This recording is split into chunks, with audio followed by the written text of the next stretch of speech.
ఏం చెప్తాలు ఆ పరుగేమిటి ఆడవాడేమిటి? ఓహో, గుడికి వెళ్తున్నావా? అవును బాబు, నా దేవుడికి పూజ చేసుకుందామని. ఏమిటి విశేషం? నా మావ నన్ను శుక్రవారం వచ్చి వాళ్ళ ఇంటికి తీసుకెళ్తానని కబురు పెట్టాడు బాబు. అలాగా? నా మావకు వేసిన కట్నం డబ్బులు నా దేవుడు ఇచ్చేసేదట బాబు.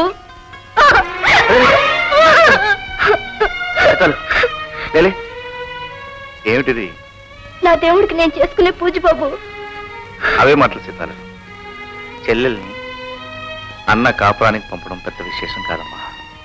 బాబు గారు, రేపు మా మావ వచ్చి రాగానే ఇద్దరం కలిసి మీ ఇంటికి వచ్చి మీకు దండం పెట్టుకుని వెళ్తాం బాబు. అలాగే. డాక్టర్ బాబు ఏంటంగా సీత ఉపరేషన్ చచ్చిపోయిందండి.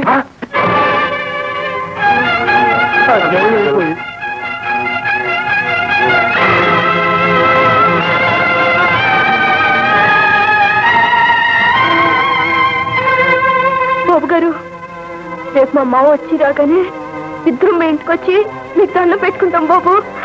అలాగమ్మా. డాక్టర్ బాబు, ఇన్నేళ్ల తర్వాత మేము కలుస్తాం, కాపురం చేస్తామని ఎంతో ఆశతో వచ్చాను. కానీ తీరా వచ్చేసరికి ఇలా జరిగిపోయింది డాక్టర్ బాబు, ఇలా జరిగిపోయింది.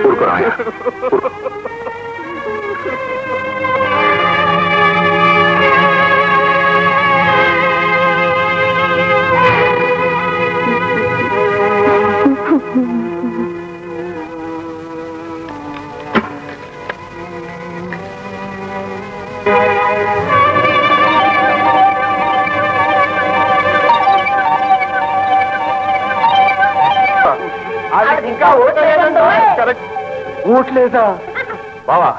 ఆ సీతాల సేవని ఉరిపోసుకున్నట్టు చూరుకు వేలాడదీశా. ఆ డాక్టర్ గోపాల్ వచ్చి శవ పరీక్ష పోలీసులు అంటున్నట్ట. అది బాబాయ్ సమస్య. ఇదేమి సమస్య లేవో, నీ సమస్యను 3 ముక్కల్లో తేల్చేస్తా. ఏమిటి ఇలా వచ్చారు? పూ అంటే ఉత్తరం నుంచి, తూ అంటే తూర్పు నుంచి ఎలాంటి వారినైనా రప్పించుకునేవారు మీ ఇంటికి స్వయంగా కాలినడక వచ్చారంటే ఎందుకు వచ్చుంటారు? అదేదో రెండో చెవిని పడని పని, మూడో కంటికి తెలియకూడని పని అయి ఉండాలి. వారి ఇంటి గడప దాటి ఎవరింటి గడప తొక్కని వారు ఇవాళ మీ ఇంటి గడప తొక్కారంటే ఏమై ఉంటుంది? అదేదో మీకు చేతైన పని మీ చేతుల్లో పని అయి ఉండాలి. ఇంతకీ మీరు వచ్చే పని ఏమిటి? మా గుర్తు 3 ఏళ్లే. ఆ గుర్తు మాట్లాడేది 3 ముక్కలే. ఒక్కటి, ఆ సీతాలేదో కర్మగాలి సత్తే మేము ఆత్మహత్య అంటున్నాం, నువ్వేదో హత్య అంటున్నావంట. అనకూడదు. 2, మరేదో శవ పరీక్షలు, ఫైళ్లు, పోలీసులు, కటకటాలు అని బెదిరించి ఈ కథలో మా బామ్మరిది భద్రాచలం గారిని ఇరికిస్తానని అంటున్నావంట. అసలే అనకూడదు. 3, నేనిచ్చే ఇరాళాలతో నడిచే హాస్పిటల్లో పనిచేసే డాక్టర్ కాబట్టి ఈ కేసును కప్పెట్టడం నీకు మరీ సింపుల్.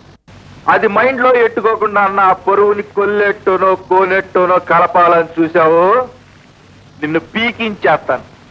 అంచేత నువ్వు కాదు కూడదు అని. అది అసలే అనకూడదు. మీ 3 ముక్కల స్పీచ్ కి నా 3 సమాధానాలు వినండి. 1, సీతాలు చనిపోలేదు, చంపేశారు. ఆ హత్య చేసింది మీ బామ్మర్దిని నిరూపిస్తాను, పోలీసులకు పట్టిస్తాను. 2, మీరు చెప్పిన దానికల్లా ఊకొడుతూ నిజాన్ని కప్పిపుచ్చి ప్రజలకు అన్యాయం చేయలేను. ఈ ఉద్యోగానికి రాజీనామా సిద్ధంగానే ఉంది.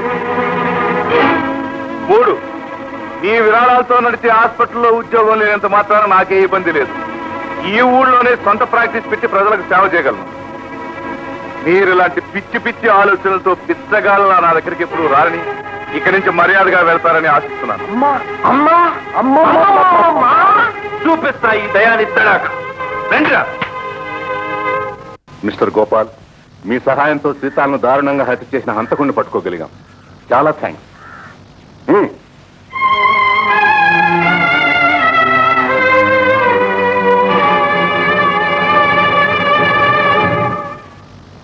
డాక్టర్ బాబు,